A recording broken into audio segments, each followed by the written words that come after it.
Michael Torres had been mopping the same hallway for 3 years now, every evening at 7 o'clock sharp, right when the executive offices started emptying out. His hands were rough from years of cleaning, but they were steady, strong, the kind of hand that held his daughter Emma through every fever, every nightmare, every parent-teacher conference since his wife passed. He was 42, looked a bit older from the weight of single parenthood, but his eyes still held that quiet determination that kept him going. That Tuesday started like any other. Michael pushed his cart past the gleaming offices, nodding to the few people still working late, invisible in the way maintenance workers often are. Then he heard the shouting. Down the hall, near the corner office, a man in a dark jacket was screaming at someone, waving something that caught the fluorescent light in a way that made Michael's stomach drop. It was a gun. The CEO, Catherine Webb, stood frozen in her doorway, her briefcase still in hand, her face pale. She was maybe 38, sharp in her pink blazer, the kind of woman who commanded every room she entered, but right now she looked terrified.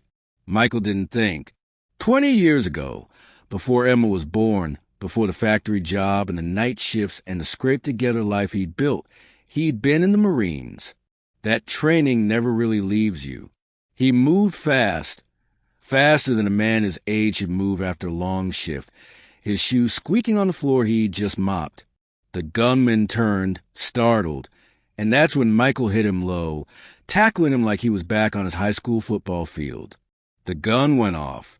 The sound was deafening in the narrow hallway, echoing off the walls like thunder. Michael felt the impact before the pain, a sharp burning in his shoulder that spread hot and fast down his arm. But he held on, wrestling the weapon away, his janitor's hands surprisingly strong against the assailant's grip. Security arrived within seconds, their footsteps pounding, voices shouting. But Michael barely heard them. He was on the ground now, his gray shirt darkening with blood, his vision starting to blur at the edges. Catherine dropped to her knees beside him, her hands pressing against his shoulder, her expensive suit forgotten as she tried to stop the bleeding. "Stay with me," she was saying, her voice cracking in a way that surprised him. "Help is coming. Just stay with me." Michael tried to smile. "My daughter," he whispered, tasting copper. "Emma. She's 13. My mom's place. Someone needs to—" "I'll take care of it," Catherine promised, tears streaming down her face. "I'll take care of everything." The hospital lights were too bright. Michael woke up to the sound of machines beeping and his daughter's soft crying. Emma sat beside his bed, her hand clutching his, her eyes red and swollen. His mother stood behind her, one hand on Emma's shoulder. "Dad," Emma sobbed when she saw his eyes open. "You scare me so bad." "I'm okay, baby girl," he managed, his voice raspy. "I'm right here." What he didn't know, couldn't have imagined, was that Catherine Webb was in the waiting room at that very moment, making phone calls that would change everything. She'd already spoken to the board of directors, her voice steady despite the shock still coursing through her. "That man saved my life without hesitation," she'd told them. While we were all worried about quarterly reports and stock prices, he saw a human being in danger and acted, no questions asked. We owe him more than gratitude. 3 weeks later, when Michael finally returned to work against doctor's orders because bills don't stop coming, he found his time card had been changed. He wasn't a janitor anymore. He was a new director of facilities and safety, with a salary that made him check the paperwork 3 times to make sure it wasn't a mistake. But it wasn't just about the title or the money. Catherine had done something more profound. She'd launched a program called Second Chances, creating pathways for every employee in the company, from mailroom to maintenance, to advance their careers through training and education. She'd partner with local colleges, set up scholarship funds, and most importantly, she'd started coming down from her corner office more often, learning names, asking questions, really seeing the people who kept the company running. You reminded me what leadership actually means, she told Michael one day over coffee in the break room. Her pink blazer traded for something more approachable. It's not about corner offices or board meetings. It's about protecting the people who trust you the way you protected me. Michael stirred his coffee, still getting used to sitting in break rooms instead of cleaning them. I just did what anyone would do. But not everyone does, Catherine said quietly. That's the difference.